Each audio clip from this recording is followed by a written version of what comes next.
Welcome to this first episode of I'm not entirely too sure what I'm going to be calling this. but basically it's just me, your boy Shades, interviewing lewd developers of the industry, people that I think, if they want to come out the woodwork, they want to come out the slimy cracks, if you will, and tell us, what's behind their games, what's really going on. Like, what do they do? What do they do when they're not developing games? We don't know. That's what this show's all about. And today we're going to be talking to Anduo Games. And you're probably saying to yourself, oh, Shades, I don't watch all your shit. Who's Anduo Games? Well, I'll tell you who Anduo Games is. First of all, you got Bearcore, which... Hi there. From the image is a bear with sunglasses, so that's an automatic win right there. True. And then we've also got the lovely Vilsa, who has one of the most amazing laughs I've ever heard on a live stream ever. That's me. And you two are behind. So these two devs are behind Anduo Games, who have been working on a game called Third Crisis, and they are also currently working on another game, which I think was a game that they were previously working on called Roses of Red. But they're now. How long have you been working on Third Crisis for? So it's interesting. It started like way before the version that we have right now was started. Like there was a previous version of Third Crisis, and that was like a completely different game. But we kind of add that up to the development time, and if you add that up, it's like almost 3 years. Okay. So yeah, there was this first version that we just kind of copied Pokemon or RPG Maker, and then Don't tell them. and then like a year later we tried again, and that's when we started the current version. Oh, so you actually had... Oh, are you talking about the previous version that you had before you've sort of revised it, or is there a version before that happened? Yes, it's before that. Oh, wow. It's before we swapped the character, even like way before that. Yeah. You've been doing this for like 2 years, and you're already amassing almost $10,000 on Patreon, which isn't something to scoff at. That's a lot of dough. That's a lot of money for a loot game. True. And you've created quite a sexy stir in the community. I want you to both tell me a little bit about Third Crisis. Third Crisis. People keep calling it a porn game. Mm. That's fucked up. That's not exactly what it is. It's a porn experience, okay? Oh. We've got tits. We've got lore. Mm-hmm. We've got memes. Well, not really memes, but we've got puns. Mm-hmm. And we've got Jenna, who is basically Tracer. So that's the main draw. Oh, you're saying we don't have memes, but in reality we literally have a level full of memes.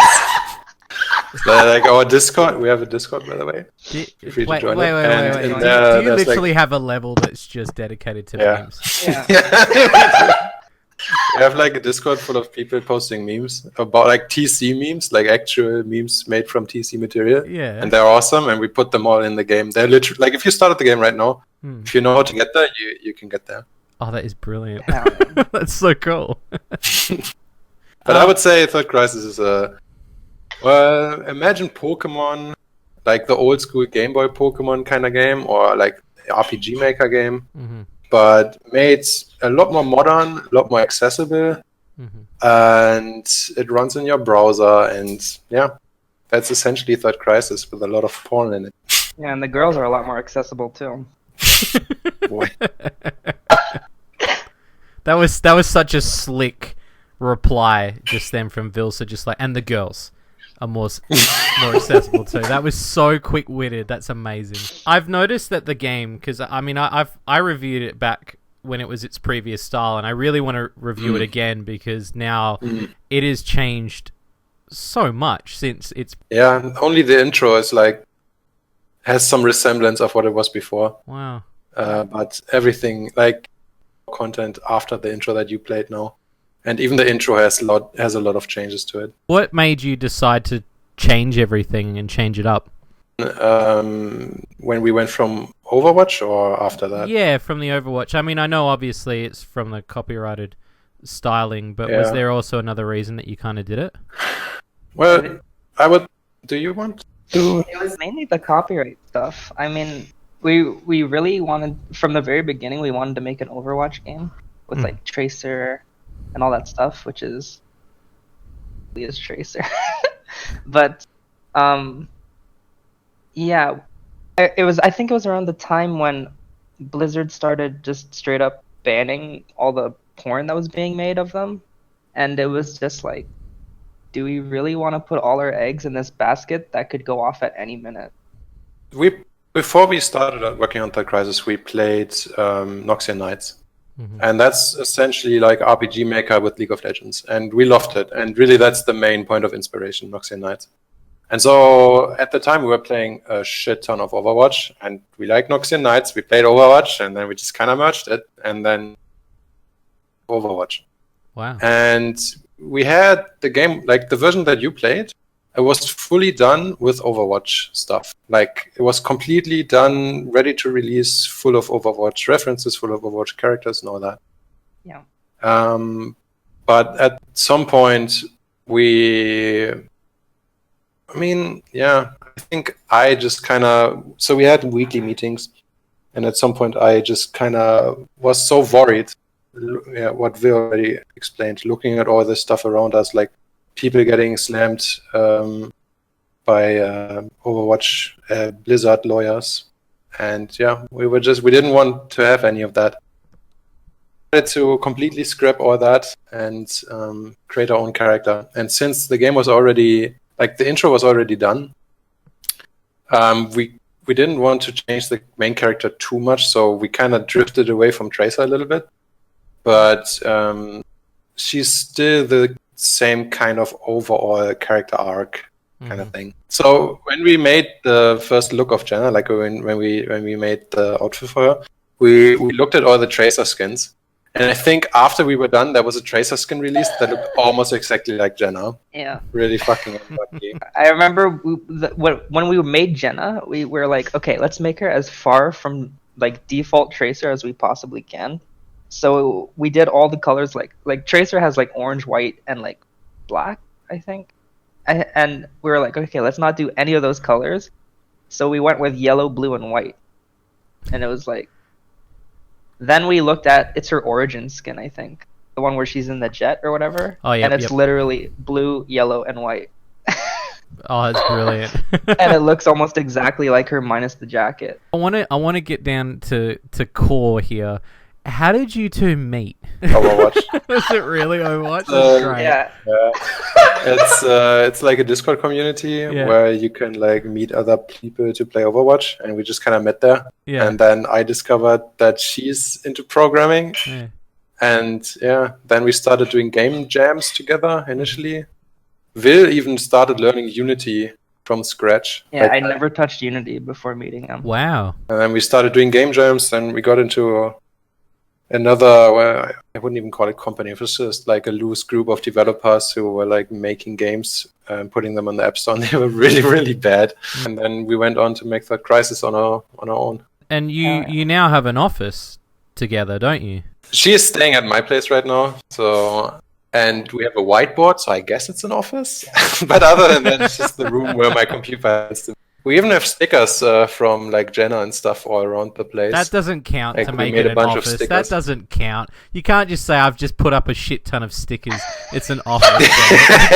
Hey. We also put up posters and shit. Oh, I'm sorry. I didn't know about the posters. I'm really sorry. Yeah, thank you. Yeah, okay. Fine. How did the conversation go down? Did one of you literally go, hey, so I know we've been doing game jams for a while, but like I saw this thing of this chick getting railed the other night. I want to make a video game where chicks get railed and shit, and then like dudes fuck the chicks and then chicks fuck the dudes. Or how did that because like, I mean, you don't just sort of sit there and then like be sort of looking at each other and be like, you want to do the hentai? You don't know how it happens, man. I want to know that. Well, so the server we joined up with, it was like there was a lot of like Overwatch porn in it as well. Mm-hmm. And so we both knew from that already that we're both okay with it. And then so I played Noxian Knights first, and then I just kind of sent it to her. Mm-hmm. And she played it. She also loved it. There were some things we hated about Noxian Knights too. Like the way you always get stuck at stuff and like you don't know what to do.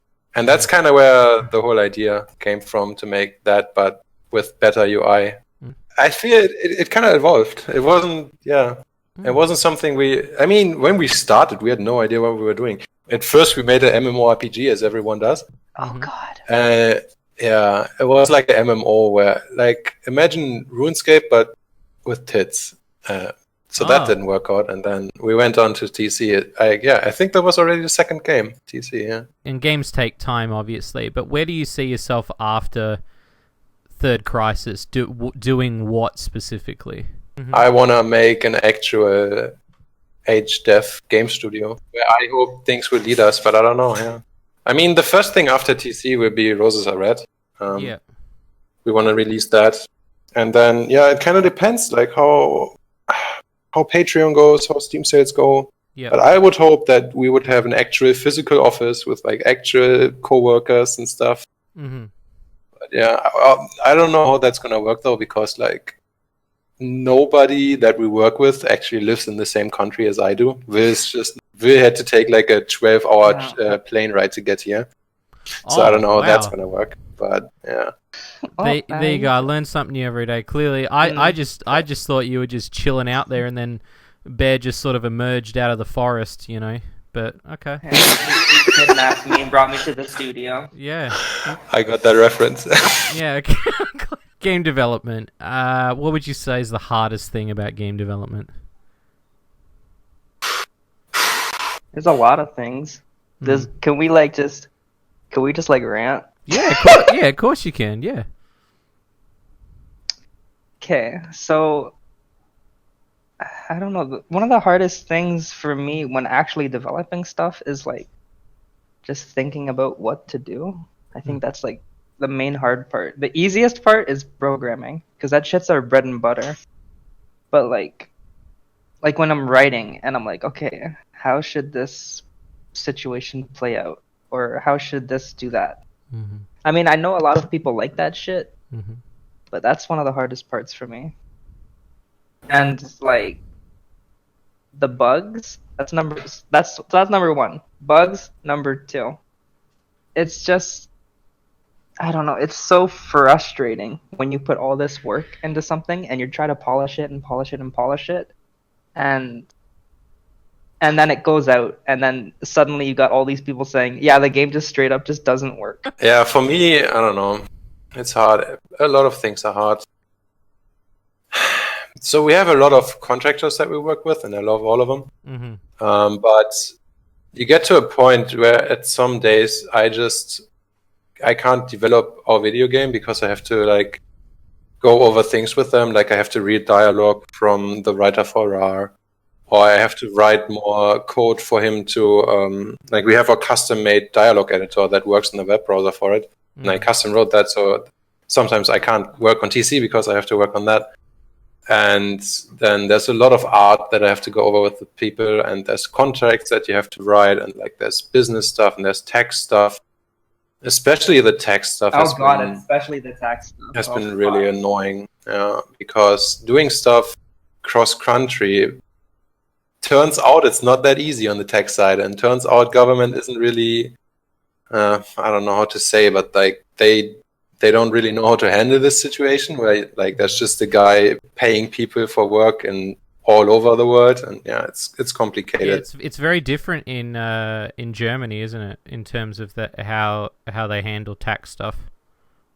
I don't know how it is in your place, so I can't say, but all I know is that it's not as easy as you would think it is. But we're getting it all sorted out. I just had a meeting with a tax lawyer recently, and he's a great guy, and I feel like I'm in good hands now. But yeah, all I can say is if any future game developers are listening, get your tax shit sorted out beginning. Yeah, immediately. Don't wait for a year and be like, oh, I'm only making like $200 a month. I can wait. It's not that big. No, do it right as soon as you earn your first euro or dollar or whatever. get your texture sorted out. That will save you so much pain in the ass. But so besides all that, and if I just focus on game development, the hardest part about that, I don't know. Writing a code is obviously the easiest one because, well, both Will and I are both coders, so that's easy. Sometimes combat has been really hard for us. The whole combat system has been pretty buggy, and we're not that happy with it. But we also have to make content, so we don't really have time to fix it properly. Like there's this one bug in the bar where you fight with Jewel. And we fixed it like 20 times already, but there's new bugs popping up every time. Yeah, and that's the bug breeding ground. Every time I make a change to combat, I test that one little fight because it always seems to bug out whenever I change anything. It's just overwhelming to see that how you two have grown so quickly in the industry. Really? Yeah, it's so... a lot of the times whenever I'm talking to... any other developers or any other publishers or anyone in the field, your game is always coming up in the list of Really? Yeah, it's always that's neat to me. It's always the shorthand of like, oh, you're talking about this genre of games. Well, let's just name them all. Da da da da. Third Crisis. Da da da. And like your game always comes up in conversation. One reason why we're doing so good is that we release monthly. I think that is a big part in it, especially with how Patreon works. As like you have to pay monthly, and I feel like people who support you, once they don't get a new build and they have to pay again, it a little like weird. Like I paid twice, but I didn't get anything, and that's why initially we had the release schedule to be every other month. But we changed it to every month essentially because of how Patreon works. So, what would you give as advice as two people that are pretty much on the forefront of what we're calling the wild west of hentai games at the moment? What advice would you give to somebody who's going to enter the sphere? Well, as soon as you make money, get your tax shit sorted out. But other than that, make what people want. Yeah, look at what people want. Look at what works. Look at Newgrounds. Look at Steam. Look at, I don't know, well, maybe not Nutaku, but all the places where people put love and effort into their games and see what works. And so what we see is what works are very short things, like very contained things, but we didn't want to make that, so we didn't make that. But the second thing we saw worked is female protagonist, and corruption is a pretty big thing. Okay. I also think that, how do you say in English, like pushing boundaries, like doing something that isn't allowed. Breaking taboos appears to be a pretty well-wanted genre. Like, if you look at the top one on Patreon, it's exactly that. It's like, technically incest, but not really. So, that kind of thing works really well. But then again, I might be wrong because all we see is from our position. And I mean, number 2 doesn't really break any taboos. I think number 2 is still like the Monster Island girl. And yeah, I think for them it's just 3D. 3D seems to also be a pretty big thing. If you have 3D or you break taboos, you're pretty good. I think that's what it boils down to. And then once you have like these base ingredients, you also need good art. I feel that good art is very important. Yes. Yeah. People will call you out for having subpar art, and it's fine if that's your style.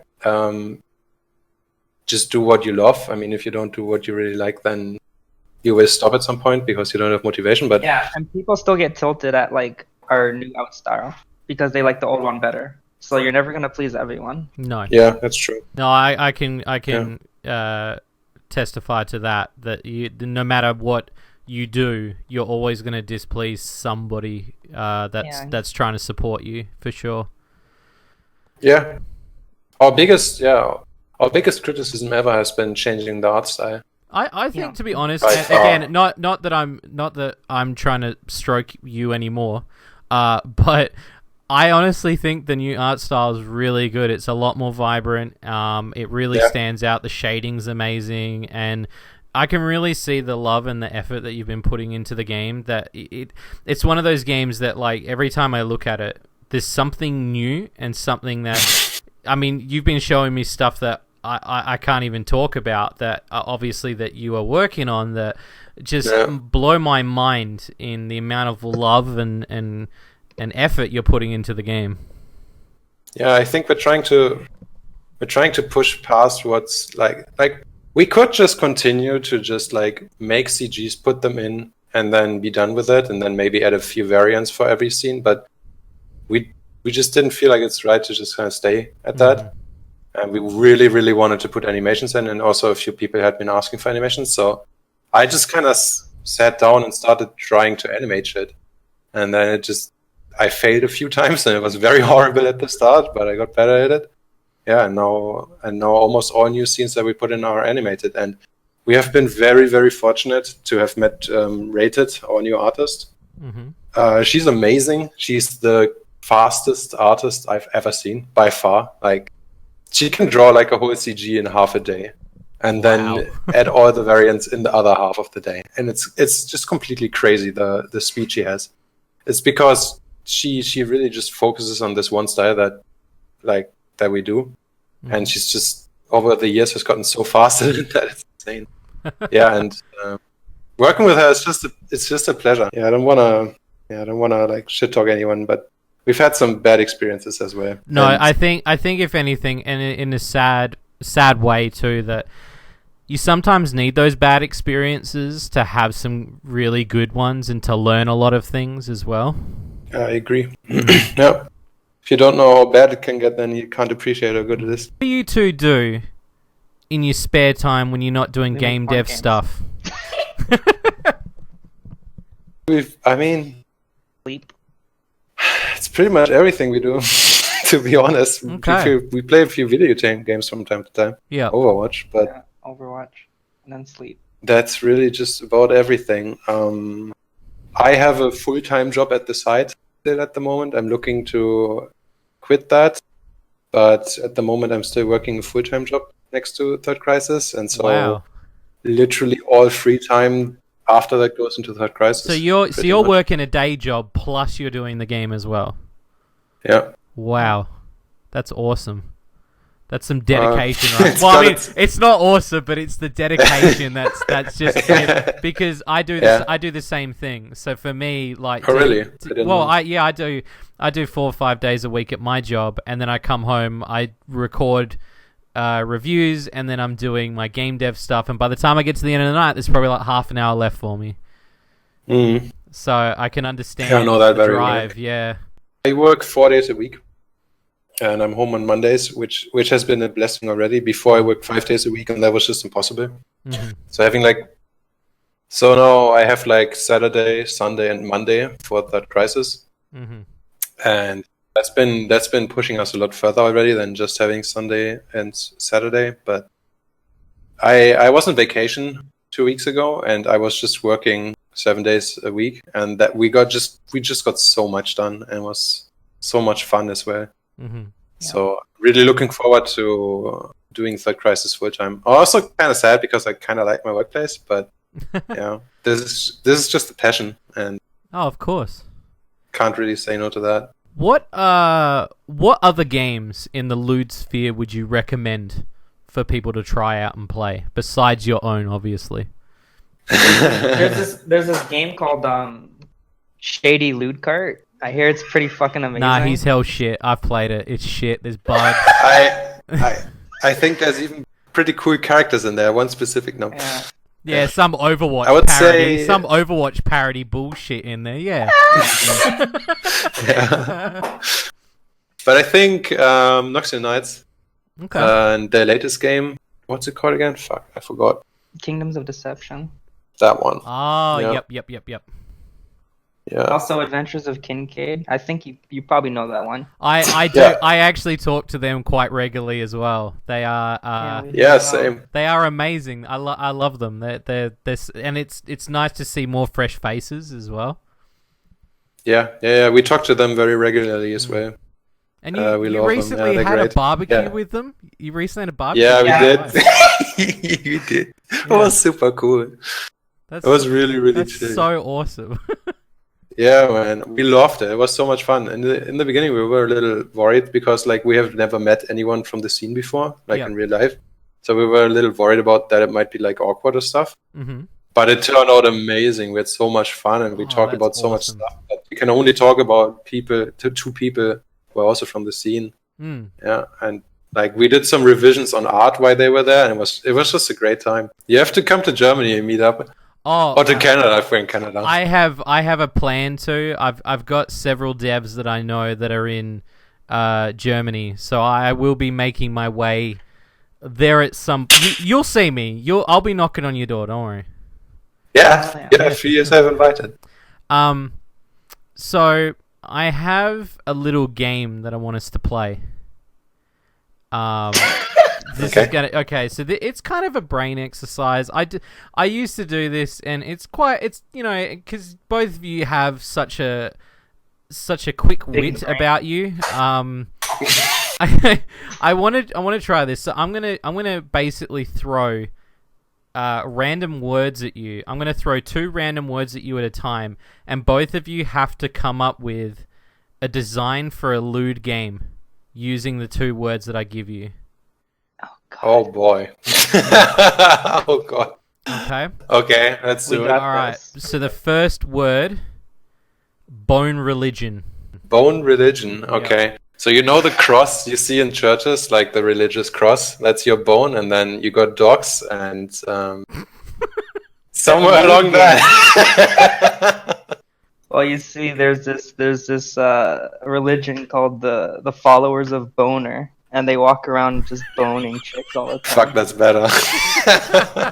Alright, how about railway pleasure? Okay, what does that mean? Railway? Wait. Railway. You say railway.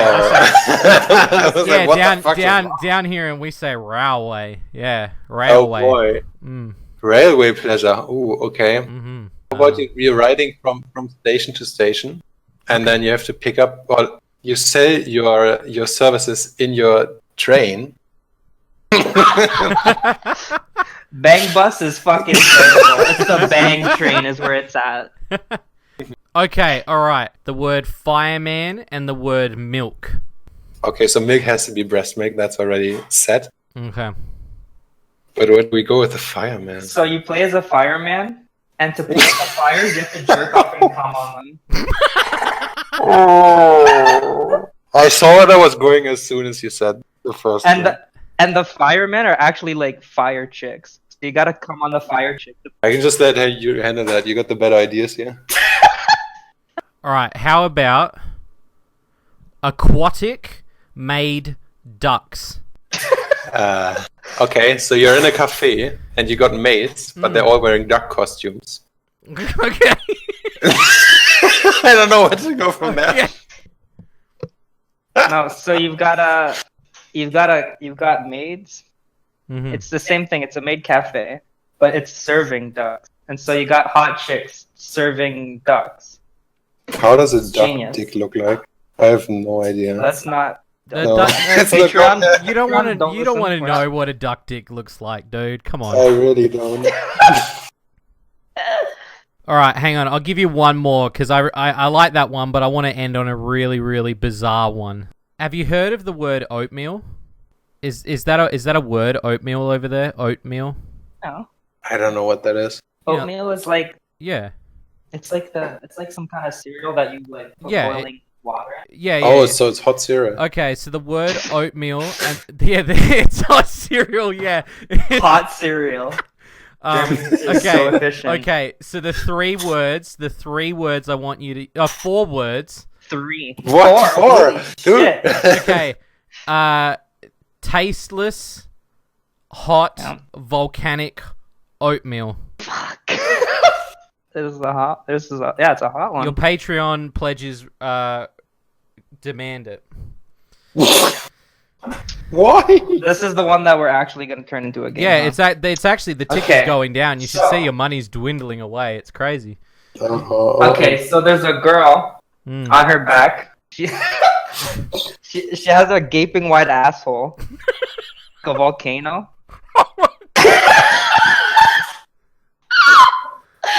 And no! I don't fucking know. You put your oatmeal in her. Yeah. And then oh god, okay, never mind. And then you eat your oatmeal out of the asshole.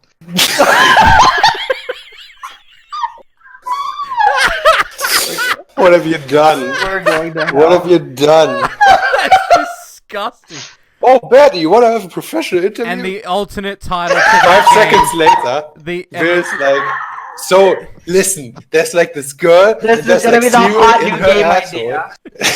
So the alternate title to that will be Fourth Crisis. Oh, that's the big number one crisis That's right there. That's the midlife crisis. Not having right a bowl for your hot cereal is the one crisis. Okay. Is there anything you would like to say to my fans and to the lewd community and to anybody listening out on the waves? Check out Shady Lewdcast. Stop.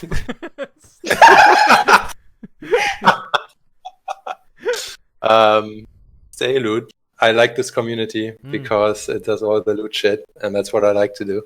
Okay. Stay that way. I like that. Tell us where to find both of you. Patreon.com/Anduo Games. Also, check out our Discord, which is on the front page of that Patreon. I think it's near the bottom or something. Check it out. It's one of the coolest Discord communities in the game. Just saying. That's big rep for saying that. That's basically Fucking all. hell. Okay.